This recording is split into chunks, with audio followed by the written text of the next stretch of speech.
wa qala fa'lam annahu la ilaha illallah wastaghfir lidambika walil mu'minina wal mu'minat.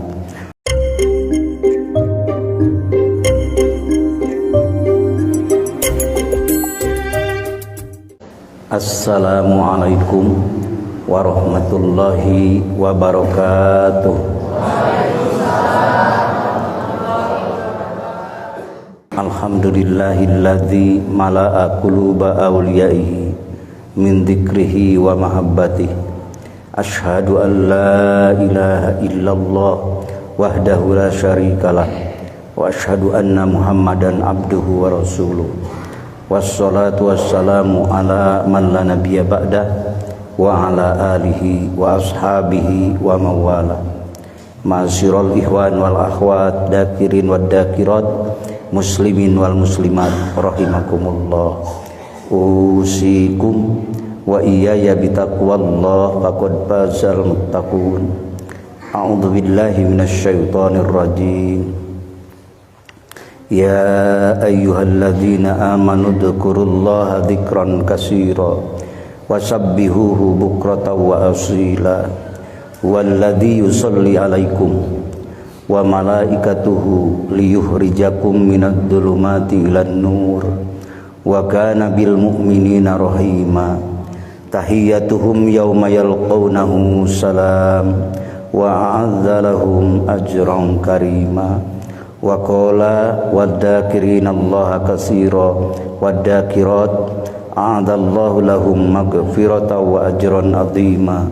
Wa qala fa'lam annahu la ilaha illallah wastaghfir lidambika walil mu'minina wal mu'minat. Wa qala nabiyyu sallallahu alaihi wasallam ma min abdin yaqulu la ilaha illallah illa qala Allah ta'ala sadaqa abdi wa qala yuhsarul mar'u ma'amman ahabba. Amma ba'du. Pertama ngalangkungan nikmat iman Islam ihsan anu ku Allah dihaturkeun ka urang sehingga urang ngaler ngidul ngulon ngetan di mana bae ayana kalebet aya nilai ibadah ka hadapan Allah. Nu kaduana Allah ngahaturkeun jalanna kangge menuju anjeunna. Hakikatna perintah anjeunna kalayan kodok kudrat iradat anjeunna. Ieu nu kacida untungna. Ku Allah dihaturkeun nikmat dina iman, nikmat duniawi, nikmat sehatna, nikmat rezekina, nikmat segala bentuk nu dina organ tubuh jismani urang sadayana. Bahkan Allah ngaturkeun di samping nikmat urang ngelola amanah ieu di alam pana alam duniawi, Allah ngaturkeun ku mangrupi karidoanana nyaeta maparinkeun jalan menuju anjeunna kalayan dihaturkeun deui nu langkung-langkung ka sebagai naon pemangku ieu ajaran, pemangku ieu manakiban, khusus di ieu haplah barokah nu dihaturkeun wangki dayeuna kersana Bapak Haji Wahyu, Bapak Nded, Bapak Haji Nded, Bapak Al-Mukarram, Bapak Murad pilihan ku Allah digetarkan jiwana sehingga yen ieu ajaran dihaturkeun ka Allah ternyata dina setiap cara atau langkah aya memang anu sifatna kedah ta'awun. Naon ta'awun? Nyaeta pidawuh Allah dina Al-Qur'an anu dilebetkeun ku mursyid urang sadayana Syekh Ahmad Shoibul Wafa Tajul Arifin dina kitabna Miftahus Sudur wa ta'awanu bil birri wat taqwa. Sok anjeun silih tulungan ku kahadean perkara nu sae sareng ku bil birri wat taqwa kalayan di jerona eusina taqwa. Alhamdulillah ngalangkungan difasilitasi ku Al-Mukarramin Bapak Haji Wahyu, Bapak Haji Nded, Bapak murad miwah keluarga besar marantena teras deui dikaitkeun ku Allah paketanana ka sesepuh-sesepuh wilayah, sesepuh-sesepuh manakiban di berbagai daerah sami-sami ngadorongna kalayan nyaksenina sasarengan ngabuktoskeun urang sebagai hamba di hadapan Allah. Sekaligus ieu nakmirkeun masjid anu dibangun ku sepuhna, dibangun ku wargi di dieu sadayana. Itulah masjid didirikeun kangge diramekeun. Kunaon ngaramekeun anak masjid? Intina dzikrullah, inti kalimahna la ilaha illallah. Thariqahna mah thariqah minallah, dadongkap ti Allah, ngalangkungan pertarosan Rasulullah ka Allah. Panunuhun-nyuhkeun di pasihan jalan, Allah ngaturkeun jalan ka setiap utusan Allah. Ngan mayoritas sadayana ge sami. Intina inti kalimah tauhid nu dihaturkeun ka para rasul. Nu ka Nabiullah Musa sami kalimah nama la ilaha, nu ka Nabi Isa sami, nu ka Nabi Daud sami, nu ka Nabi Yunus sami, nu ka Nabi Adam ge sami. Maka pidahu Kangjeng Nabi mihaturkeun afdalu ma qultu ana wa nabiyuna min qabli la ilaha illallah. La ilaha illallah kalimahna tos teu kedah ragu. Lamun aya kalimah la ilaha illallah di lebetna berarti ieu kalimah tauhid anu diangge ku Nabiullah Ibrahim, anu diangge ku Nabiullah Yusuf, anu diangge ku Nabiullah Ishak, Daud, Yusuf, Yunus, Nabi Su'aib, Nabi Ilyas, Nabi Yakub, sadayana ieu.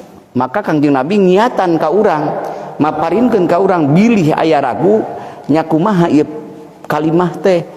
Bisi aya ragu dina jiwa urang anu sok ngahijabkan hate perasaan-perasaan lain-lain, maka Kangjeng Nabi midauhkeun afdalu ma qultu ana wa nabiyuna min qabli la ilaha illallah. Nu pang agung-agungna, pang unggul-unggulna afdal mangga, pang afdal-afdalna kalimah ucapan nu ku kaula diucapkeun jeung ku nabi-nabi samemeh kaula. Teu aya deui sur Kangjeng Nabi iwalti kalimah la ilaha illallah. Diurut deui ka luhur pidauh malaikat Jibril, mana jaltu a'dhama di kalimatin min qauli la ilaha illallah. Teu pernah kaula nurunkeun kalimah seagung kalimah la ilaha tos eta ti Allah na fa'lam annahu la ilaha pidauh Kangjeng Nabi na afdalu dzikri la ilaha afdalu ma qultu la ilaha eta nu sadayana teras. Ngan kadang-kadang eta sadayana sok aya ngarinyeg lamun disebutkeun thariqah. Naon thariqah? Urang mah ulah totorikohanan. Nah, Bapak Ibu abdi sadayana nu aya di dieu sanes totorikohanan, da alim abdi ge di totorikohanan mah hoyong thariqah nu leres we nu ti Allah ti Rasulna. Sabab abdi ka Garut ti Tasik teu kana mobilan, lebetna kana mobil alim kana mobilan damal nepi tina gebog ge tina kai tina itu teu aya mesinan teu aya naon-naon. Tapi nu ti Nabi nu ti Allah langsung teu kelah ragu. Geuning sok aya wae nu ragu nu kitu nu kieu. Itu tabiat nafsu kahayangna kitu. Ulah ka Allah hari nafsu mah kahayangna kudu kana dirina we. Kudu kana dirina. Anger aya teu ridho lamun ngadenge ku batur mah. Ta itu adalah syahwat nafsu anu sangat besar menghijab diri urang akan menemui Rabbna Allah azza wa jalla. Gitu. Afara'aita man takhada ilahahu hawahu. Nah anjeun teu ningali jalma-jalma nu ngajadikeun pangeranana kana nafsuna. Aku margi kitu hayu urang lilir. Pertama urang diajar dikir teh hayang ngaleburkeun diri supaya ngaku diri teh hamba di hadapan Allah. Ari ngarasa hamba mah butuh ku Allah. Da Allah nu maha kaya, urang anu maha fakir. Allah nu maha sugih, urang anu maha miskin, anu maha fakir. Allah nu maha kuat, urang mah nu lemah. Allah nu maha hebat, urang mah teu aya naon-naonan. Allah nu maha aya, urang mah teu aya hakikatna mah gitu. Maka lebur heula diri urang sagala-galana. Tatkala teu acan kalebur diri eta lelewa ngagokan ku ayeuna sakitu.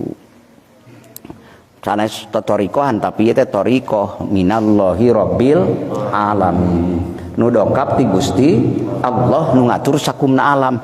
Lain urang wae nu diatur ku Allah teh alam. Urang mah geus puguh gerak jeung calikna aturan Allah. Hate cengeng babarian resep cinta rindu Allah nu ngaturna sagala-galana.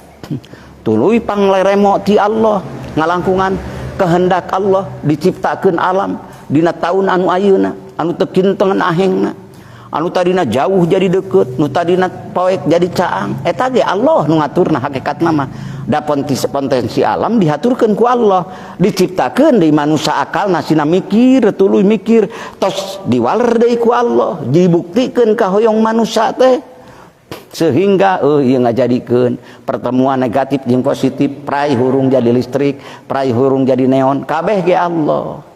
Jadi tatkala disebat ismu dat jenengan dat anu kagungan sifat al-mudabbir anu nyipta anu ngurus anu maha sama anu maha basor anu maha nyaahan anu maha kuat anu maha hebat anu maha sampurna anu maha deudeuh nu maha gaduh ampunan nu maha nangtoskeun kalayan maha kekal abadi saha jenenganna Allah. Sok ucapkeun eta tatkala disebatkeun jenengan ismu dat mantena maka sami Bapa sareng nyebat wallahul ladzi wallahu rahman wallahul ladzi la ilaha illa huwar rahmanur rahim malikul quddus salamul mu'minul muhaiminul azizul jabbarul mutakabbir jeung dugi kana as-saburna disebat sadayana eta sadayana nu aya dina Al-Qur'an sadayana kasebat tatkala disebat jenengan Allah kulisanna la ilaha hatena hirup eling sami sanyang nyebat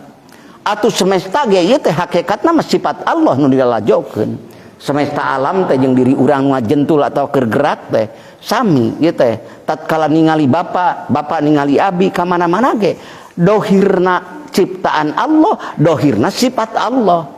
Jadi wujudna Allah kaciri ayana ningali Pak Haji ningali bapak-bapak hakikatna tos lamun diteuleumkeun ku makna penghayatan katauhidan maka eta jalma mengakui sifat-sifat kesampurnaan Allah sakumna anu aya dina Al-Qur'an atanapi nu aya dina hakikat dat mantena nyalira anu moal aya uninga jumlahna iwal tibung anjeunna nyalira da sifat-sifat mantena sifat-sifat sampurna berarti Bapak mengakui seluruh sifat Allah anu aya di dat Allah subhanahu wa ta'ala bihaqqi la ilaha eta tah lamun teh mah aya masjid madrasah tapi tujuanana lain ka Allah misal lamun aya lamun lain rek negakeun agama Allah lain rek ngalalajokeun kalimah la ilaha secara inti tauhidna berarti tong kaget da zaman kapungkur ge aya di Madinah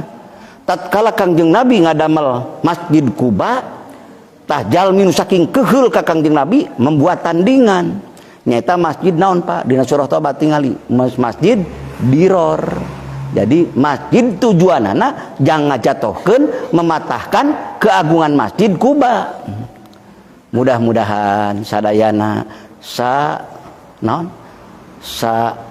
satujuan sami-sami ngagungkeun Allah ngalangkungan masjid-masjid kange ngagungkeun kalimah Allah la ilaha mudah-mudahan pidawuh Allah wa man adlamu mimman mana'a masajidallah nyaya deui nu leuwih dolim kini mang jalma nu nyarek dikir di masjid Allah jadi paminingalian sah jalma pangdolim-dolimna jalma nyarek dikir we di masjid naudzubillahi min lamun teh mah aya lamun urang boga tujuan kitu istighfar we geuwat ngarah teu kacirian musyrikin munafikinna gitu tobat ka Allah la ilaha kriteria manusia anu dihinggapi dengan nafsu tatkala mungkin bisa merasa hebat mungkin bisa merasa kuat mungkin oke bisa merasa paling sagala-galana ieu daerah Tapi sayang anu dongkap bade ti leutik bade ti nu gede, anu dongkap hoyong ngaramekeun masjid, ngalangkungan hotaman, ngalangkungan manakiban, mangga eta ada jalmi-jalmi jalmunal manakiban teh jalmi-jalmi anu ngagungkeun Allah, ku bapa diagungkeun Allahna ngiringan ka mantena ngalangkungan disebat thariqah. Thariqal mustaqim, thariqam minallahi rabbil alamin. Mangga bapak ngagungkeun Rasul Allah berarti hakikatna bapak ngagungkeun Allah. Kartos bapak teras ngagungkeun sahabat Rasul, para tabiin, para tabiut tabiin, jalmi nu ngiring ka Rasul, teras jalmi nu ngiring ka para sahabat, da sahabat ngiring ka Rasul, teras ku bapak dimangkobahkeun, diikuti jalan ka ma'rifatanana, ka tauhidanana, ka naon? Ka syariatanana, ka thariqatanana, kahakikotanana, dugi ka ma'rifatanana. Itu namina mutaba'ah, jalmi-jalmi nu mengikuti. Sae kitu, sae eta kedahna kitu berarti musalsal. Jadi bapak itu bersanad mengamalkan apa yang diamalkan sahabat, apa yang diamalkan para ulama, berarti bapak bersanad, sanad dari keilmuan ataupun sanad dari darah. Itu semuanya. Bahkan yang lebih baik adalah sanad dari keilmuan yang menjadikan nur, menjadikan hudan, pituduh kange bapak di dunia jeung di akhiratna. Berdasarkan Quran itu kan untuk pituduh, leres Pak. Nah, diturunkeun teh Quran teh kange pituduh, kange urang teh. Bihaqi la ilaha nuturkeun eta nya dina thariqah aya silsilah. Dina thariqah aya silsilah teh nyaeta teras. Ta'addubna seorang muridin, muridat beretika maka ngiringan aya dina Quran didawuhkeun kapan pidawuh Allah diange bahkan diange rukun qauli dina Quran naon Al-Fatihah. Dina Al-Fatihah kan aya bapak ngiringan kana thariqah Islam teh, thariqah Qadiriyah Naqsabandiyah, bade thariqah Rifaiyah, bade thariqah Sajiliyah, karena marantena hamba-hamba Allah anu iman ka Allah sareng Rasulna, kalayan mutaba'ah anu salares-laresna, maka dilebetkeun ku Allah dina pidawuh Allah, siratal ladzina an'amta 'alaihim ghairil maghdubi 'alaihim waladdallin. Siratal ladzina nyaita jalana jalma-jalma an'amta anu parantos Allah maparinkeun nikmat. Nikmat paling hebat adalah nikmat iman, nikmat Islam, nikmat ihsan. Ku Allah diaturkeun ka urang, diaturkeun sasieun sabeunyereun urang karaos dalam teu iman ka Allah mah kumaha urang teh, bakal ka mana urang teh menyembah, bakal ka mana urang nyuhunkeun tulung. Ku sabab iman ngan ngalangkungan para ulama urang anu warisan para ulama anu ti payuna, warisan para ulama anu ti payuna. Tirituna mah aya tos ulama ubillah, aya tos ulama ilmi. Dua kriteria, ada ulama ubillah, ada ulama ilmi. Aya dua nana aya dina eta sajalmi, aya billah, aya ilmi. Aya oge nu masih keneh ieu standarna dina ilmu, ieu standarna dina amal kamaripatan. Nah, dua nana ge sae dituturkeun ku bapa. Itulah perjalanan thariqah la ilaha illallah. Dina Al-Qur'an ayat nu sanesna wa idza qila lahum la ilaha illallah yastakbirun. Di mana diucapkeun la ilaha illallah ka maranehanana anu munafikin, anu musyrikin, anu kafirin. Di mana ditepikeun ka maranehanana yastakbirun, garu mede. Sok garu mede. Di mana we neangan kelemahanana teh. Tos garu mede kitu. Tapi bapak berbuat benarlah, walaupun datang cacian, datang makian, datang olok-olok, datang sepujian, datang sanjungan, bapak kok distawa. Tenang bapak, tong mancung akibat dipuji, tong depek akibat dicaci teras. Sabab bapak berjalan benar, eta teh firman Allah. Sabab bapak berjalan benar, eta teh sabda Rasulullah. Udah diam tuh. Naon salahna bapak ngaoskeun eta, nu aya mah hiji jang bapak jadi ilmu, ilmu syariat, ilmu thariqat, ilmu hakikat, bahkan menjadikan ilmu ma'rifatullah, menjadikan ilmu mengenal Allah, ngalangkungan kalimah la ilaha. Geuning aya nu resepkeun teu keng GR teuing, nu resepkeun oge tenang we. Aya nu ngewa ge teu kedah pejet-pejet teuing, tenang we, jalankeun sakamampuan Bapa. La ilaha, terus jalan. Walaupun mereka membenci, Bapak tetap berbuat baik. Karena dengan perbuatan baik dan istiqomah, insya Allah pada suatu yang ditentukan Allah, Bapak akan didatangi orang-orang baik. Amin. Orang-orang baik yang tadinya benci akan mendekat. Setelah mendekat, merapat, akhirnya bersama nyata di dunia, bersama di akhirat. Kalaupun Bapak terus tenang, terus ngamalkan, terus, itulah akhirnya sayang Allah dihaturkan kepada Bapak, dan Allah mengutus mendatangi Bapak orang-orang yang baik, orang-orang yang benar. Akhirnya itu natijahna, itu samrohna, itulah buah kebaikan. Maka tatkala Bapak meninggal, misalnya ibu meninggal dengan berjalan dalam kebaikan, jangankan orang yang baik, orang yang tidak baik pun ataupun belum baik pun tetap merasa kehilangan, karena Bapak adalah orang baik.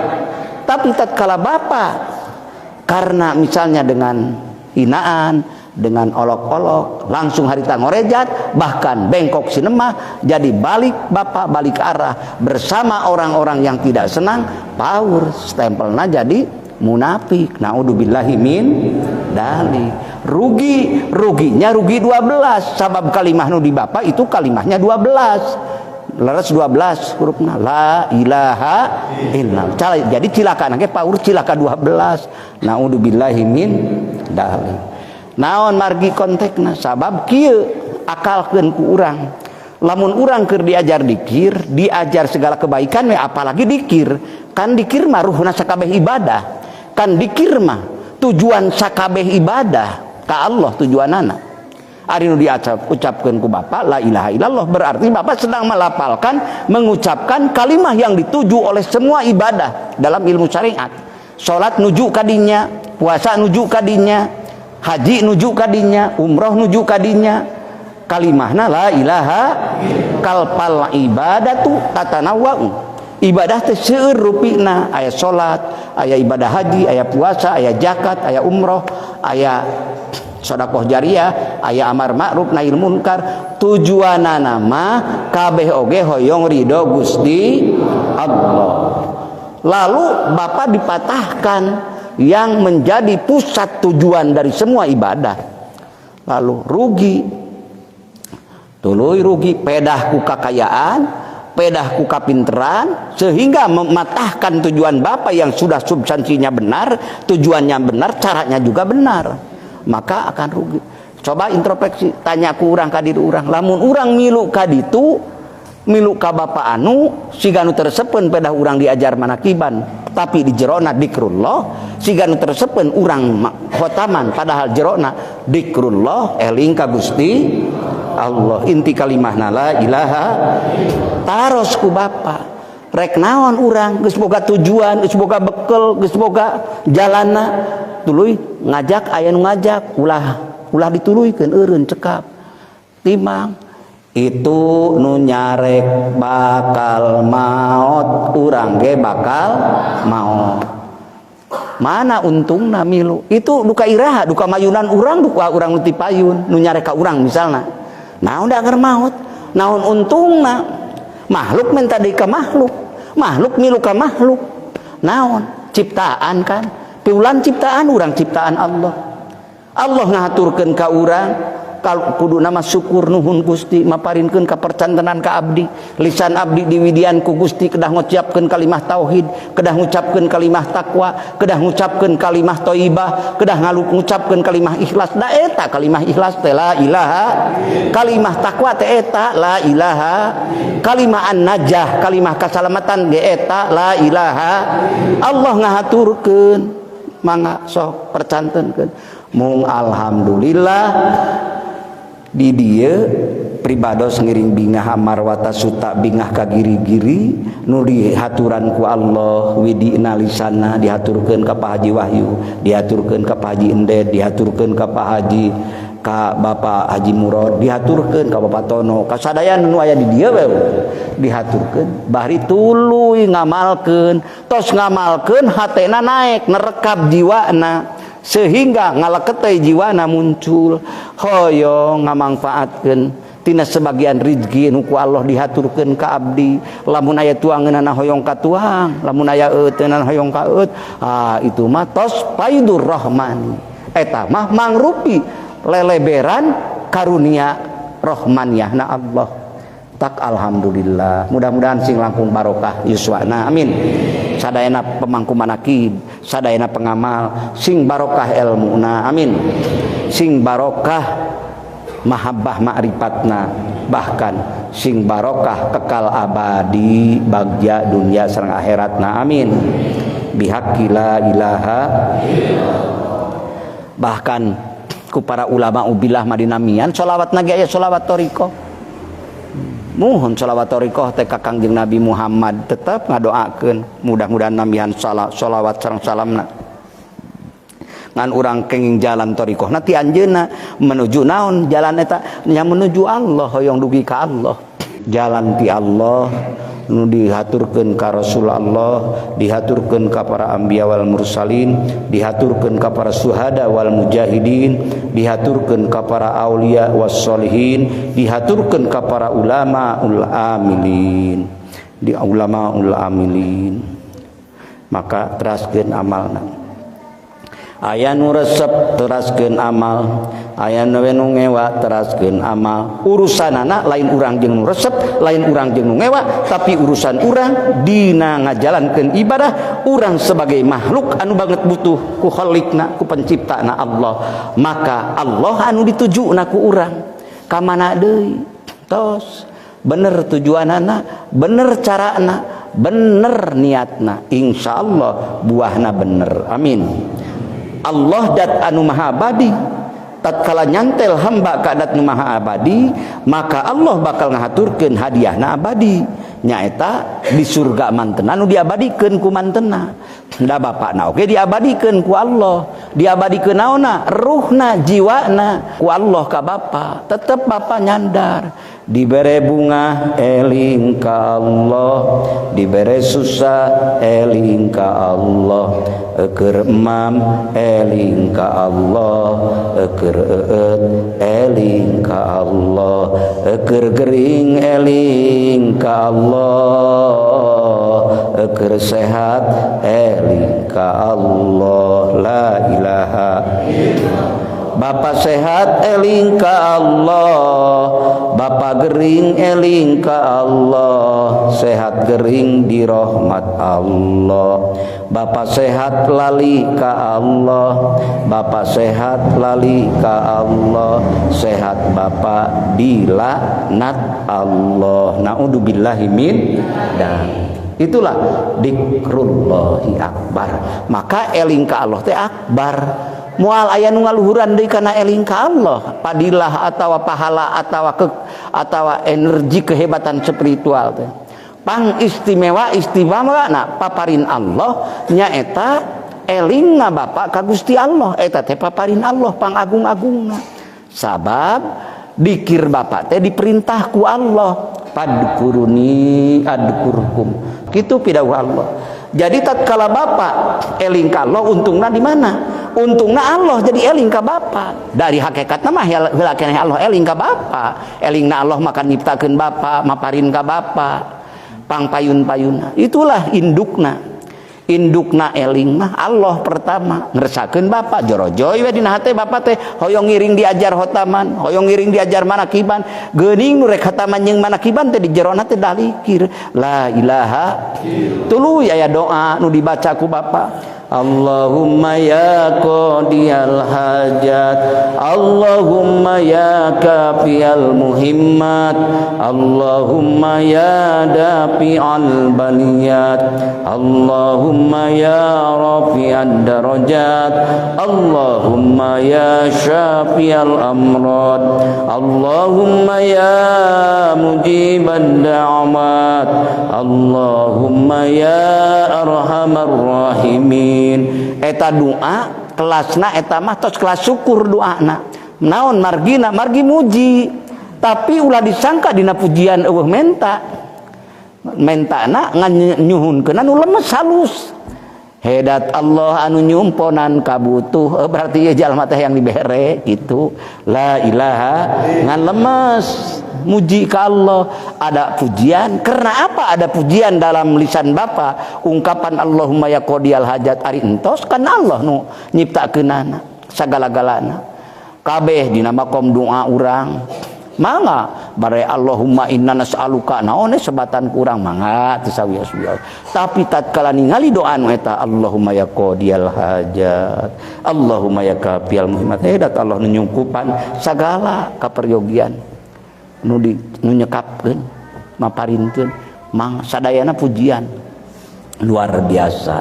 Bahkan insyaallah langsung cepat penuh penghayatan anak kadinya teras. Allahumma ya dafi'al baliyat, hedat Allah anu nebihkeun anu nyinglarkeun sadayana balai. Sok timang-timang ku urang yen Allah anu nyukupan, yen Allah anu ngabulkeun, mana anu geus karasa ku urang. Tong boro-boro disuhunkeun Allah sudah mamparinkeun terbaik ka urang sadayana. Laras pa karaos urang sadayana jadi manusia karaos. Nah urang ngaraos yen urang diciptakeun ku anjeunna pangsae-saena makhluk, pangsae-saena makhluk bari urang teu kantos pesen, hei pencipta semesta abdi mah hoyong jadi manusia nu utama, hoyong jadi teu baheula teu pesen. Nah Bapak emut kapungkur di alam lahut duka teh apal teh emut teh kitunya judul nama. Tapi Allah nyiptakeun urang manusia, alhamdulillah. Maka geus lahir ka dalam dunia terasa menuju jalan Allah yang uih deui ka anjeunna, ku rasa syukur, ku rasa eling ka anjeunna, maka terjadi kalimahna ge kalimah pujian sanjungan ka mantena. Dat anu kagungan puji kan Allah teh, kagungan puji. Puji heubeul kanu heubeul, puji heubeul kanu anyar, puji anyar kanu anyar, puji anyar kanu heubeul milik Allah kabeh ge kadinya. Naon deui rugina jalmi anu teresep kana dikir. Allah nyalira kan, lain makalah deui ieu mah pidawuh Allah dina Al-Qur'an. A'udzubillahi minasyaitonir rajim. Wa man a'rada an dzikri fa inna lahu ma'isatan donka wa nahsyuruhu yaumal qiyamati a'ma wa adallus sabil. Sing saha wae jalma rek lalaki rek istri rek kolot rek budak anu ngabalieur tina eling ka kami henteu resep elingna ka Allah, ngabalieur rasana jiwana jeung awakna ngabalieur mung teresep nyamang saur Allah. Wa nahsyuruhu buat ngumpulkeun kaula ka eta jalma nu a'rad ngabalieur tina eling ka Allah. Naon? Wa nahsyuruhu yaumal qiyamati a'ma, jeung buat ngumpulkeun kaula dina poe kiamah a'ma lolong. Naudzubillahi min dzalik keur mah dina poe anu teu aya urang iuh-iuhna, teu aya tandingna kasieun kagempeur. Saha anu teu gempeur dina poe penentuan, nah urang teh kana neraka apa kana surga, nah urang teh kaing laknat atau kaing rahmat. Dina keputusan anu ditangtoskeun teh dua, laknat rahmat. Lamun dina laknat panginten kana neraka nya kuat urang kana neraka ampun paraluhun ya Allah. Lamun kana surga dina rahmat didinya. Wa nasyuruhu yaumal qiyamati a'ma. Wa man a'rada an dzikri fa innalahu ma'isatan don ka pertama fa innalahu mangka sanyanya lahu ka manehna nu ngabalieur ka Allah, nu ngabalieur tina ucapan dzikir ka Allah kitu hartosna da ka Allah hakikatna mah. Ngalepatkeun dzikir keuheur kanu dzikir sami sareng keuheur ka Allah hakikatna. maka fa innalahu maisatan don ka sanyanyana ka manehanana teh maisatan usahana usaha naon bae don ka rupek moal meunang kebahagiaan moal meunang ketenangan digonjang ganjing we rasana kabingungan nu teu eueuh tungtung kasusah nu eueuh sudahna naudzubillahi min rek teu susah kumaha rek aya tungtung kumaha nu dipikang ngewana kan dat anu maha kawasa dat anu maha sampurna dat anu maha mere dat anu maha deudeuh dat anu maha bijaksana dat anu maha pengampun dat anu maha nangtukeun dat anu maha sagala-galana we nu maha maparin maha ngatur maha nentukeun maha sampurna maha kekal abadi la ilaha illallah wa nasuruhu yaumal qiyamati a'amma jeung buat kumpulkeun ke di akhiratna dina kaayaan lolong naudzubillahi min dalik lolong akibat lolong naon maka teu uninga puguh-puguh eta jalan ka neraka ngadon keur lempang teh ka arah jalan neraka naudzubillahi eta diantawisna karena akibat lali tina lali jadi benci naudzubillahi min dalik la ilaha tapi ari jalma nu mayun maka Allah buahna kumaha wadzakirinallaha katsira wadzakirat a'adallahu lahum maghfiratan wa ajran 'azima pamaget istri nu seueur eling ka Allah tos nyayogikeun pertama ngarah ibu teu ka neraka ngarah bapak teu ka neraka ku wasilah dikir bapak dikir ibu dakirin dakirat maka Allah nyayogikeun pertama ngarah teu tulus ka nerakana magfiratan ampunan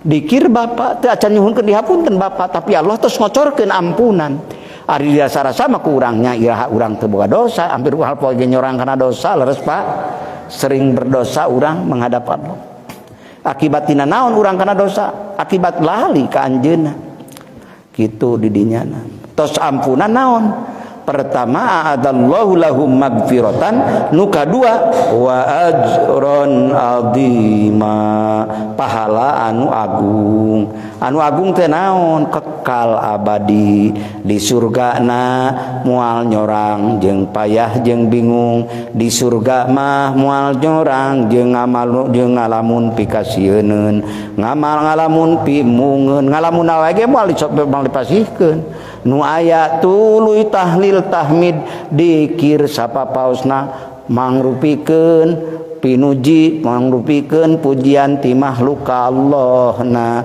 didinya sadar nikmat Allah nu teu aya tandingna kahaturkeun hanya kal baheula teu ti budak keneh dikir ka anjeunna hanya kal baheula kamera nu kasorang ku urang dina waktu sarita waktu dikir urang ngabalieurna kagoda ku tetempoan nu dunya paparina padahal paparina kuduna mah dikir nu mawa kana sakumaha nikmat nu ti anjeunna rasa sumujud syukur dihaturkeun deui ka anjeunna maka dikirna ge lain tina dingkir ibadah wae bahkan dikir eta mencapai dikir syukurna dikir mahabbah di jerona nah da sabab dikir teh jadi syukur ka dituna ku inget rumasa we diatur ku Allah rumasa we dipaparin ku Allah rumasa dipaparin sabarakali urang maksiat ka hadapan Allah sabarakali urang ngabalieur ti Allah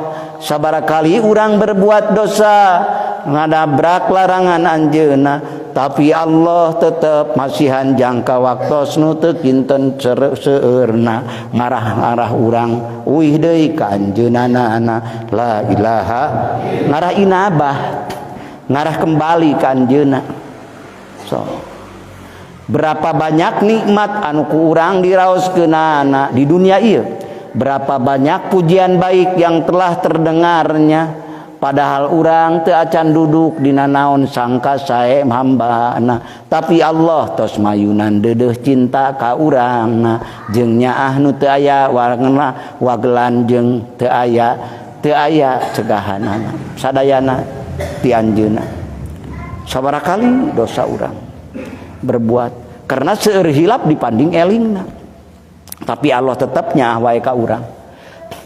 Urang mah ngadenge jelema nu ngagorengkeun urang sakali dua kali kan keheul, leres. Hayang mepeg, hayang naon we teu. Ka dituna komo ditebrak-tebrak di tempat anu umum sama. Tapi Allah mah ya Allah, urang berbuat awon da yakin uninga, anu batin anu dohirna Allah kan uninga, alimul ghaibi was syahadah. Maha uninga kana perkara nu gaib nu nyumput, bersitanana ge ka uninga, kan tenan nu nembrakna da milik anjeunna sagala-galana.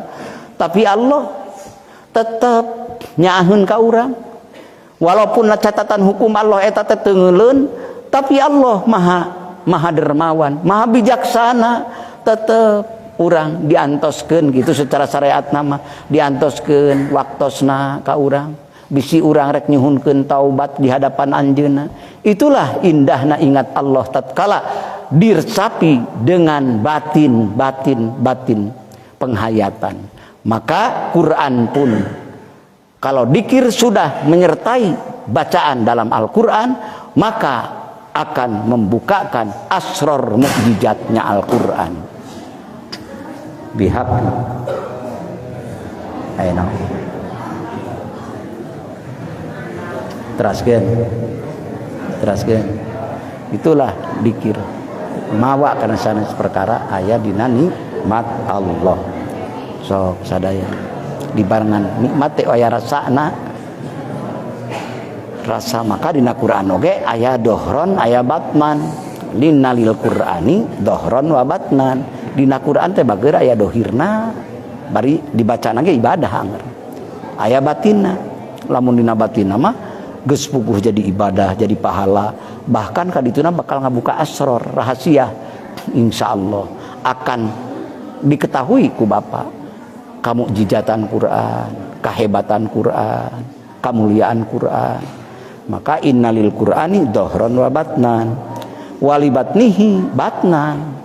Dina batin deui ge aya batin, aya batina deui perasaan halus nepi ka ngaleket teh jiwa. Sok aya ngaleket teh nya lamun ingat sesuatu ka budak, inget ka budak ayeuna keur di Jakarta, urang di Tasik atau di Garut, inget kan ka teplak, tah eta semakin batin dina jiwa urang. Komo dikantunkeun kalah kabaca keur ngariungna, keur eueuhna ti urang, keur babarengan jeung urang rek mamna rek dina mobilna, ka teplak kabeh aya masuk.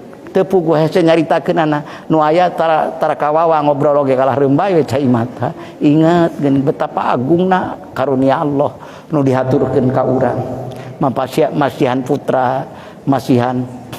putra deui, itulah kateplak bahagia indah bersama putra. Eta teh papasihan ti Allah, amanah ti Allah.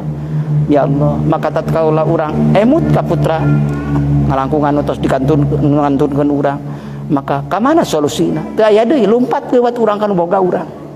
Urang kan nyaah eling ka budak teh, tatkala dikantungkeun ku budak teh. Urang kan nyaah ka bapa teh, tapi seueur hilap, seueur dosa kapayuneun pun bapa teh, kapayuneun ibu teh. Kamana eling teh? Nya ngadoa urang. Sok eling mah ngadoa.